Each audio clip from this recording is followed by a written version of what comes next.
사랑하는 형제 자매 여러분, 하나님의 크신 은혜와 평강이 여러분의 삶과 가정에 늘 함께 하시기를 간절히 기도합니다. 오늘 우리가 함께 나눌 이 말씀이 여러분의 영혼에 깊은 울림을 주고 믿음의 여정에 새로운 빛을 비추는 귀한 시간이 되기를 소망합니다.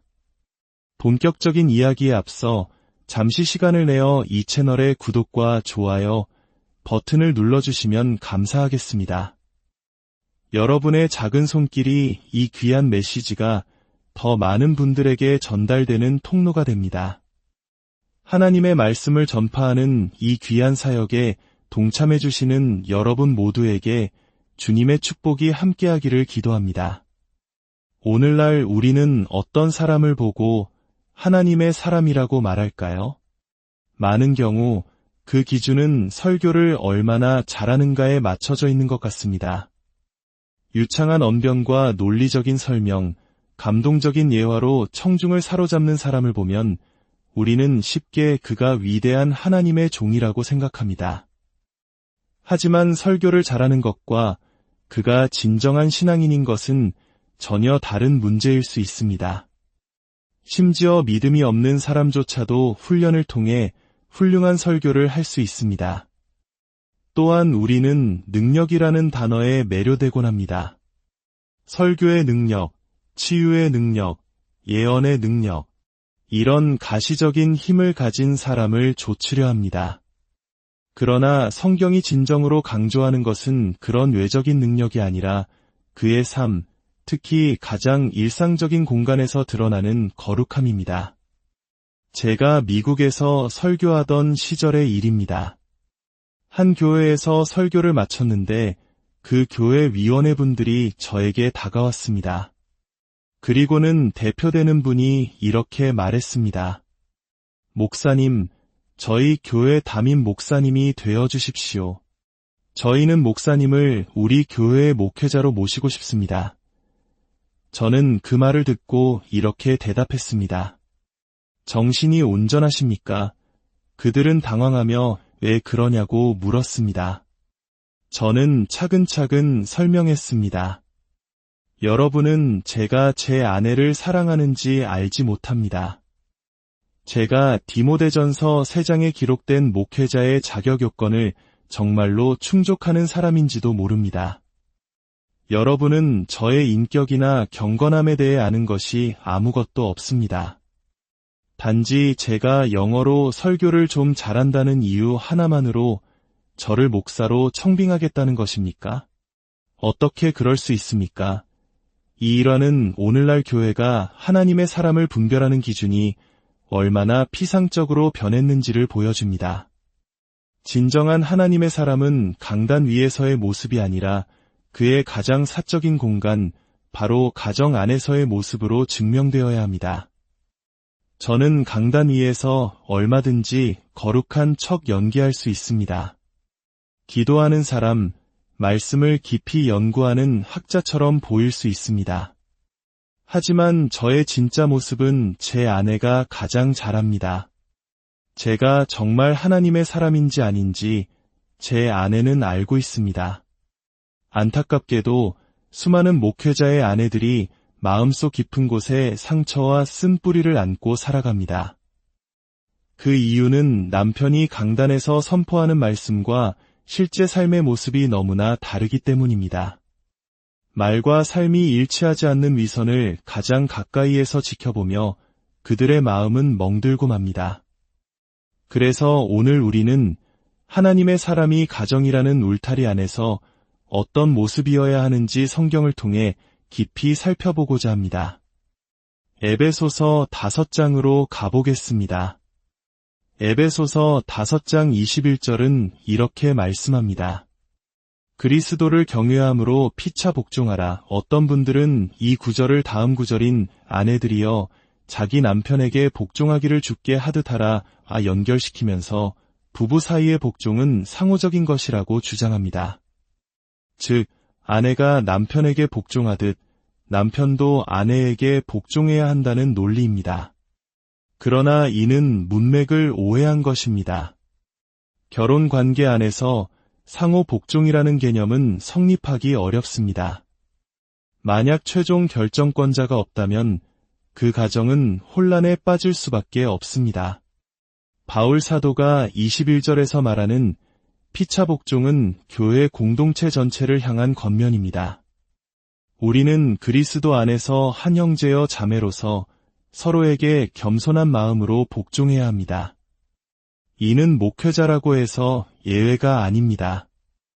저는 오늘날 스스로를 교회의 왕처럼 여기는 목회자들의 이야기를 들을 때마다 마음이 아픕니다. 나는 여호와께서 기름 부으신 종이다라고 외치며 성도들 위에 군림하려 합니다. 그들은 요한일서의 말씀을 읽어야 합니다. 성경은 모든 성도가 성령으로 기름 부음 받은 하나님의 자녀라고 분명히 말씀하고 있습니다. 물론 성경은 베드로전서, 히브리서, 디모데전서 등 여러 곳에서 목회자를 존경하고 존중할 것을 가르칩니다. 하지만 그것이 맹목적인 복종을 의미하는 것은 아닙니다. 만약 어떤 목사가 번영신학을 외치며 부유해지는 법을 가르치는데 정작 번영을 누리는 사람이 자기 자신뿐이라면 그것은 심각한 문제입니다. 안타깝게도 오늘날에는 양의 탈을 쓴 이리와 같은 목회자들이 너무나 많습니다. 그들은 왕처럼 살면서 평범한 성도들은 감히 말도 걸 수 없는 존재가 되어버렸습니다. 강단에서 설교하고 나면 선택된 소수의 사람들과만 교제하며 자신들의 성을 쌓습니다. 형제 자매 여러분, 이것은 결코 성경적인 모습이 아닙니다.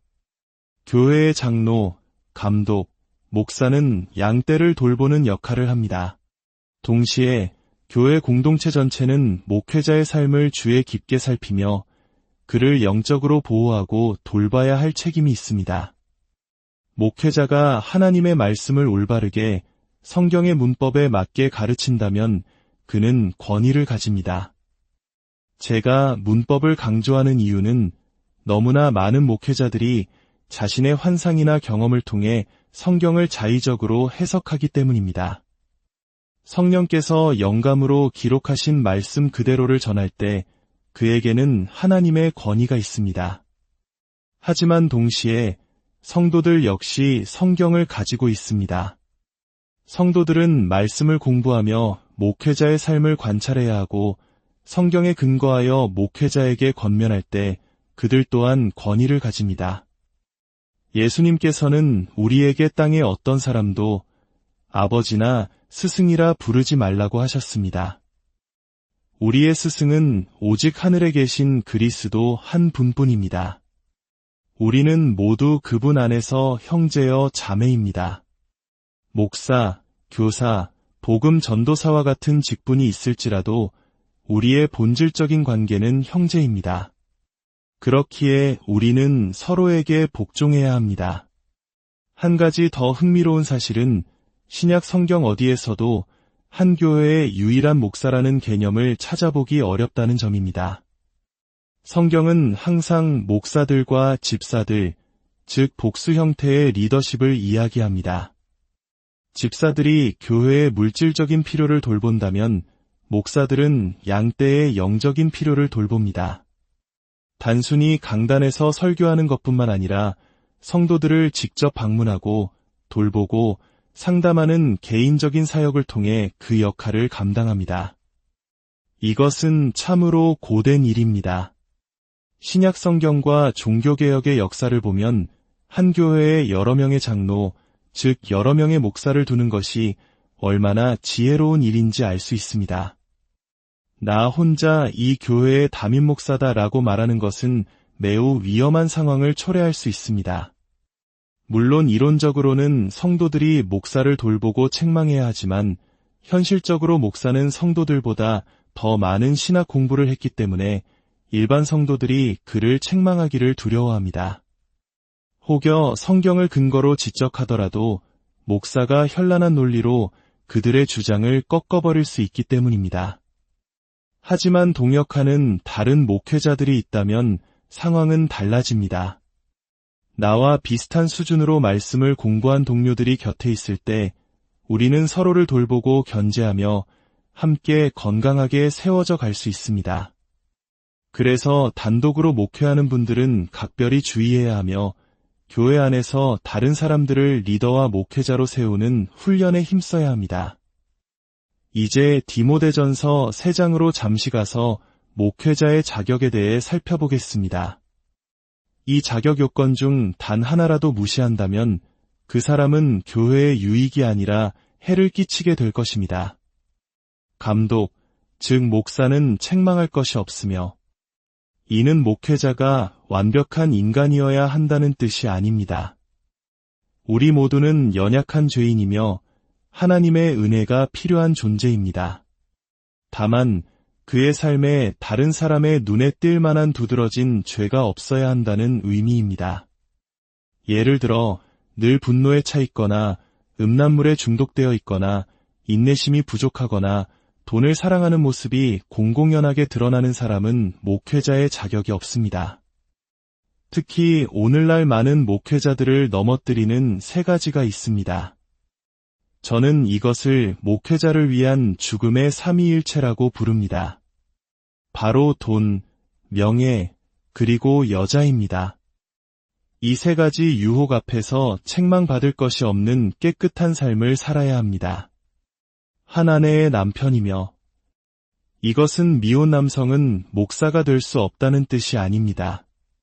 이는 목회자가 오직 한 여자, 자신의 아내에게만 헌신하는 사람이어야 함을 의미합니다.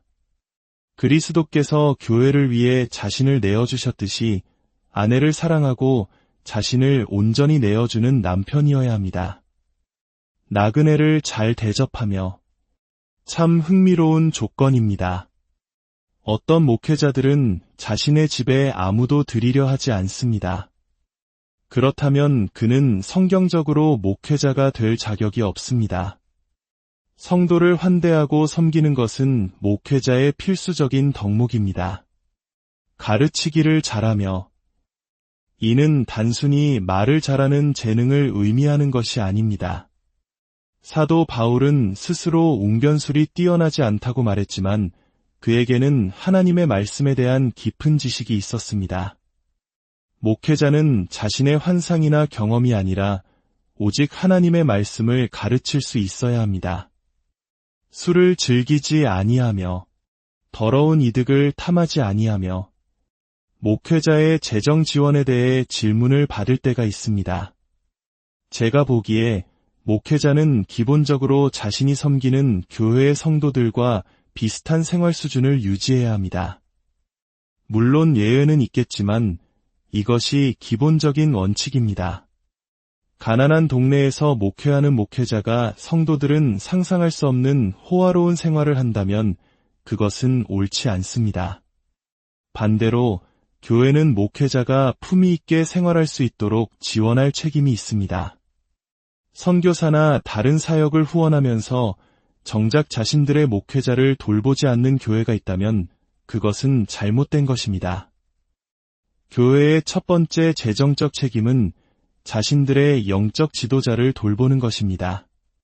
자기 집을 잘 다스려 자녀들로 모든 공손함으로 복종하게 하는 자라야 할지며 이 구절은 목회자의 사역의 우선순위를 명확하게 보여줍니다. 만약 누군가 저에게 목사님, 전 세계를 다니며 설교하시는데 저희가 무엇을 위해 기도해 드릴까요?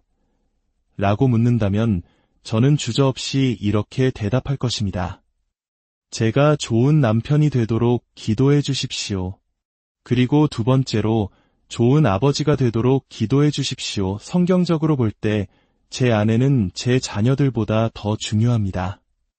만약 제가 좋은 남편과 좋은 아버지가 되는데 실패한다면 저는 디모데전서 3장의 자격 요건을 잃게 되므로 마땅히 사역을 그만두어야 합니다. 사역이라는 이름으로 아내를 소홀히 하는 목회자는 스스로를 속이고 있는 것이며 죄 가운데 사는 것입니다. 목회자 여러분, 주님은 당신을 필요로 하지 않으십니다. 이 말이 당신을 불쾌하게 할지 모르지만 이것은 사실입니다. 당신이 오늘 죽는다 해도 하나님의 나라는 계속해서 전진할 것입니다.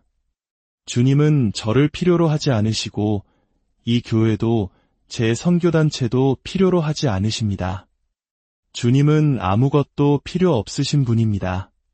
그러니 온 세상의 짐을 혼자 짊어지려고 하지 마십시오. 세상을 구원하는 것은 하나님의 책임입니다. 당신의 유일한 책임은 하나님께 순종하는 것입니다. 만약 당신이 사역에서 하나님의 뜻을 이루기 위해 내 아내와 자녀에 대한 하나님의 뜻을 소홀히 해야만 했다고 말한다면 그것은 하나님의 뜻이 불완전하다고 말하는 것과 같습니다. 그러나 로마서 12장 2절은 하나님의 뜻이 온전하다고 말씀합니다. 제가 결혼하기 전 저는 자유로웠습니다. 저는 하루에 18시간씩 사역에만 몰두할 수 있었습니다. 왜냐하면 저에게는 남편으로서 지켜야 할 성경적인 책임이 없었기 때문입니다. 하지만 제가 결혼하는 순간 제 삶뿐만 아니라 제 사역도 변해야만 했습니다. 제 삶에 아내라는 새로운 존재가 들어왔고 이전에는 없었던 새로운 성경적 책임들이 생겼기 때문입니다. 아이들이 태어났을 때 또 한 번의 변화가 있었습니다. 이제 저에게는 부모로서의 책임이 더해졌습니다. 제 삶의 모든 단계마다 하나님의 뜻에 순종하기 위해 제 삶의 방식과 사역의 형태는 계속해서 조정되어야 했습니다. 저의 책임은 세상을 구원하는 것이 아니라 제게 주어진 삶의 모든 영역에서 하나님의 말씀에 순종하며 사는 것입니다. 싱가포르에서 전화가 와서 집회를 요청한다고 상상해 봅시다. 하지만 그 날짜는 제가 이미 아이들과 낚시를 가기로 약속한 날입니다. 어떤 사람들은 설교가 더 중요하지 않냐고 말할지 모릅니다. 하지만 제 임무는 하나님의 뜻을 행하고 그분의 주권을 신뢰하는 것입니다. 제가 가족과 한 약속을 깨는 것은 하나님의 뜻이 아닙니다. 성경은 우리에게 약속을 어기지 말라고 가르칩니다. 가족과의 약속을 지키는 것이 바로 그 순간 저에게 주어진 순종의 과제입니다. 남편 여러분, 목회자 여러분, 하루 일과를 마치고 집에 돌아왔을 때 당신은 어떤 모습입니까? 왕이 귀환했으니 내 자리를 내어놓아라 와 같은 태도를 보이고 있지는 않습니까? 당신의 아내가 하루 종일 아이들을 돌보고 집안일을 하고 식사를 준비하며 얼마나 고된 시간을 보냈는지 생각해 보십시오. 당신이 집에 돌아왔을 때 이제 아이들은 당신의 책임입니다. 기저귀를 가는 것부터 아이들과 놀아주고 그들을 가르치는 모든 일이 당신의 몫입니다. 아내에게는 휴식이 필요합니다. 어떤 남편들은 그럼 나는 언제 쉬란 말인가? 라고 불평할지 모릅니다. 대답은 쉴 수 없을 때도 있다입니다. 그것이 때로 남편과 아버지의 역할입니다. 하지만 놀라운 사실은 당신이 하나님의 영광을 위해 그리고 가족을 위해 자신을 헌신할 때 당신의 아내가 당신을 축복하고 싶어 한다는 것입니다. 아내는 당신의 수고와 피로를 알아주고 당신에게 쉼과 기쁨을 주려고 노력할 것입니다. 우리가 우리 자신을 위해 살 때 우리는 거지처럼 비참해지지만 다른 사람을 축복하기 위해 살 때 우리는 풍성한 복을 누리게 됩니다. 남편 여러분, 당신의 아내는 당신의 소유물이 아닙니다. 그녀는 당신의 일부가 아니라 주 예수 그리스도께 속한 독립적인 인격체입니다. 물론 아내는 남편의 권위에 순종하고 남편이 하나님의 뜻을 이루도록 돕는 것에서 자신의 목적을 발견해야 합니다. 그러나 그녀는 당신의 연장선이 아니라 하나님 앞에서 한 명의 온전한 사람입니다. 이제 다시 에베소서로 돌아와 25절을 보겠습니다. 남편들아 아내 사랑하기를 그리스도께서 교회를 사랑하시고 그 교회를 위하여 자신을 주심같이 하라. 아내를 사랑하는 것이 어떻게 정의됩니까? 그리스도께서 교회를 사랑하신 것처럼 사랑하는 것입니다. 그분은 어떻게 교회를 사랑하셨습니까? 자신을 내어주셨습니다. 죽으셨습니다. 우리 남성들의 가장 큰 문제는 이기심입니다. 이기심을 위한 유일한 치료약은 죽음입니다. 육신을 개선하거나 고칠 수는 없습니다. 육신은 죽여야만 합니다. 저는 제 아내를 위해 살아야 합니다. 이것은 남편이 아내가 말하는 모든 것을 들어주거나 신용카드를 건네주고 마음대로 쓰게 하라는 의미가 아닙니다. 남편이 아내를 위해 자신을 내어주는 목적은 무엇입니까? 26절은 그 목적을 분명히 밝힙니다. 이는 곧 물로 씻어 말씀으로 깨끗하게 하사 거룩하게 하시고 남편의 헌신적인 사랑의 목적은 아내의 거룩함입니다. 저는 제 아내가 그리스도를 닮아감으로써 온전한 하나님의 여인으로 성장하도록 돕기 위해 그녀를 섬겨야 합니다. 어떻게 그 일을 할 수 있을까요? 첫째는 본을 보이는 것입니다. 당신은 교회 성도들은 속일 수 있을지 모릅니다. 그러나 당신의 아내는 속일 수 없습니다. 당신의 삶이 거룩함의 본이 되지 않는다면 당신이 아내의 성화를 돕기 위해 하는 모든 말은 위선으로 들릴 뿐입니다. 둘째는 하나님의 말씀을 통해서입니다. 아내가 스스로 성경을 연구하도록 격려하고 함께 말씀을 공부해야 합니다. 아내에게 필요한 것은 감성적인 위로나 세속적인 심리학이 아닙니다. 아내에게는 하나님의 말씀, 깊이 있는 교리적 진리가 필요합니다. 하나님의 속성은 무엇인지, 구원이란 무엇인지, 성화는 어떻게 이루어지는지 아내들은 이 진리를 알아야 합니다. 당신의 가정은 하나님의 말씀이 살아 숨쉬는 공간이 되어야 합니다. 텔레비전과 인터넷의 자극적인 영상이 아니라 하나님의 말씀이 집의 기둥과 문설주에 새겨져야 합니다. 오늘날 미디어는 우리에게 현실이 아닌 가상의 세계를 보여주며 우리로 하여금 하나님께서 창조하신 진짜 세계의 아름다움을 감상하지 못하게 만듭니다. 늘 콜라만 마시는 사람은 맑은 물 한 잔의 가치를 알지 못합니다. 화려한 공상과학 영화에만 익숙한 사람은 자신의 평범한 삶의 소중함을 깨닫지 못합니다. 미디어에 등장하는 비현실적인 모델들의 이미지를 계속해서 접하는 남편은 하나님께서 자신에게 주신 아내의 진정한 아름다움을 발견할 수 없게 됩니다. 사랑하는 형제 여러분, 진정한 하나님의 사람이 되는 길, 진정한 영적 리더가 되는 길은 세상의 주목을 받는 화려한 사역에 있지 않습니다. 그 길은 가장 가까운 곳, 바로 당신의 가정에서 시작됩니다. 당신의 첫 번째 사역지는 당신의 아내입니다. 당신의 가장 중요한 양떼는 당신의 자녀들입니다. 그리스도께서 교회를 위해 자신을 내어주셨듯이 당신의 아내를 위해 자신을 내어주십시오. 당신의 삶 전체가 위선이 아닌 진실이 되게 하십시오. 당신의 가정이 하나님의 나라가 임하는 거룩한 처소가 되게 하십시오.